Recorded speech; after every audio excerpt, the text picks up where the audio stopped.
I'll never forget that crisp autumn morning when everything changed. My name is Michael Harris, and at 47 years old, I thought I had it all figured out. I was a successful real estate developer with a beautiful home, 2 kids in college, and a wife named Sarah, who I'd been married to for 23 years. From the outside, my life looked perfect, but inside, I was drowning. I don't know what drove me to Pastor Sam's church that day. Maybe it was the emptiness that woke me up every morning. Maybe it was the feeling that I was just going through the motions, building a life I didn't even want to live. Whatever it was, I found myself driving my silver pickup truck down that dusty road in Tennessee, parking outside a small church where an old pastor had spent 60 years counseling the lost and the broken. I walked in, my expensive leather shoes echoing against the wooden floor. Pastor Sam was sitting in the front pew, reading his worn Bible, morning light streaming through the stained glass windows and painting colors across his weathered face. "Pastor Sam," I said, my voice carrying a weight I couldn't quite explain, "I need to know something. How is a man supposed to live? I mean, really live?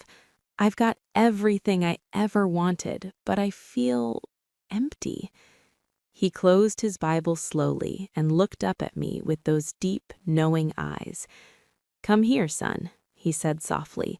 "Step into the light. Let me look at you." I walked forward, confused but curious. The old pastor studied my face for a long moment, and then his expression grew serious, almost sorrowful.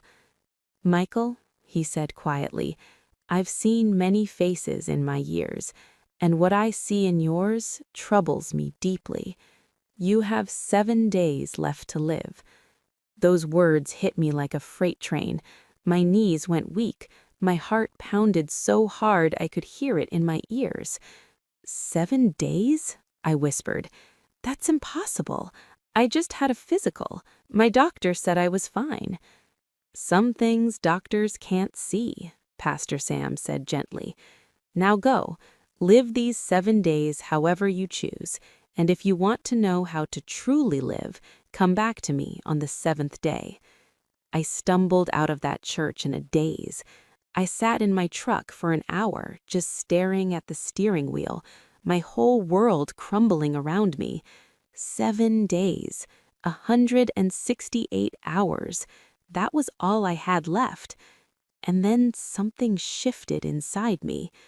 I thought about my brother, Tommy, who I hadn't spoken to in 5 years over a stupid argument about our father's inheritance. I thought about my business partner, Dave, who I'd cheated out of a fair share of profits back in 2015. I thought about Sarah, my wife, who had been asking for more of my time, more of my attention, more of my heart, and how I'd always said, "Later, honey, I'm busy." There would be no more later.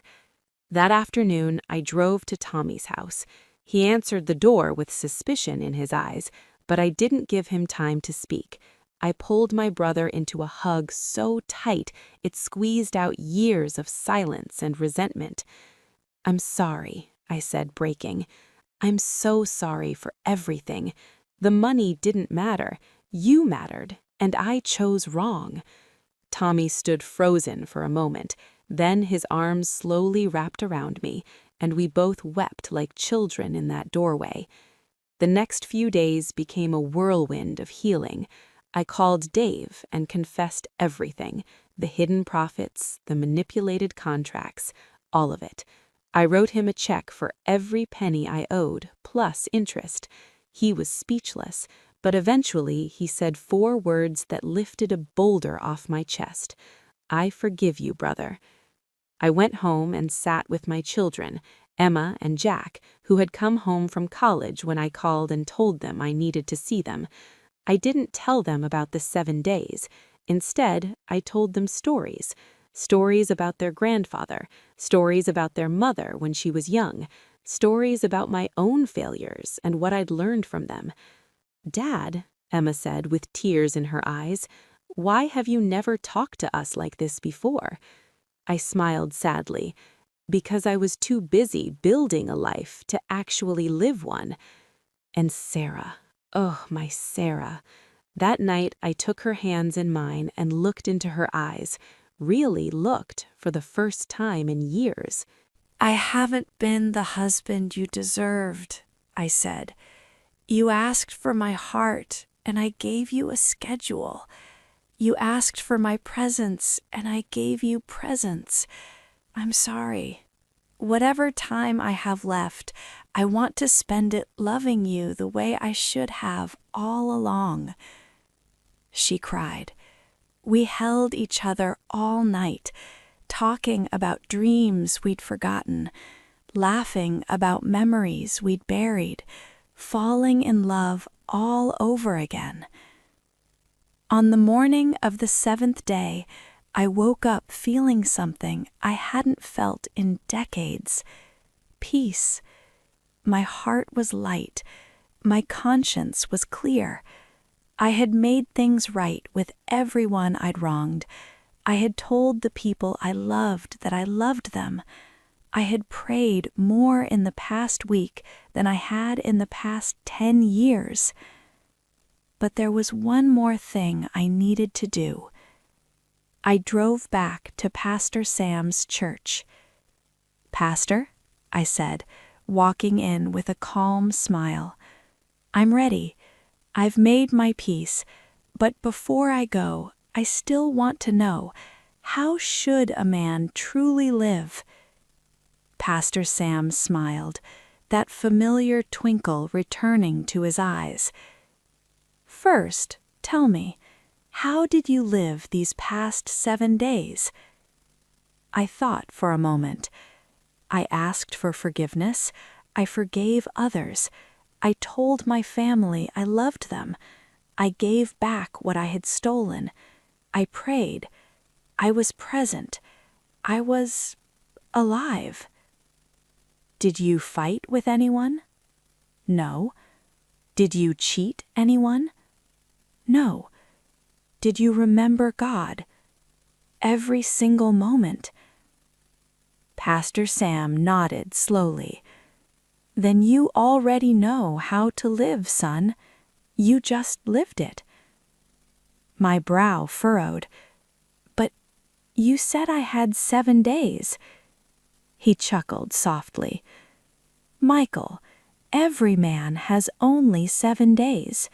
Monday, Tuesday, Wednesday, Thursday, Friday, Saturday, Sunday. That's all any of us ever have.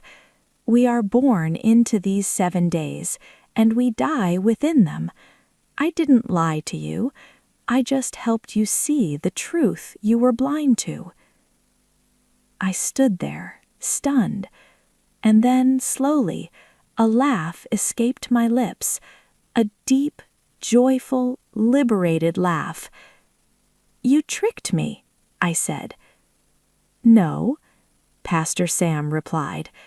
"I woke you up." That was 32 years ago. I'm 79 now, and I've never forgotten the lesson Pastor Sam taught me that day. I never went back to the old way of living, the rushing, the chasing, the emptiness. Instead, I've lived every week like it was my last 7 days. I've loved deeply. I've forgiven quickly. I've given generously. I've prayed faithfully. And now, as my time finally draws near, I close my eyes with a smile, knowing I have truly lived.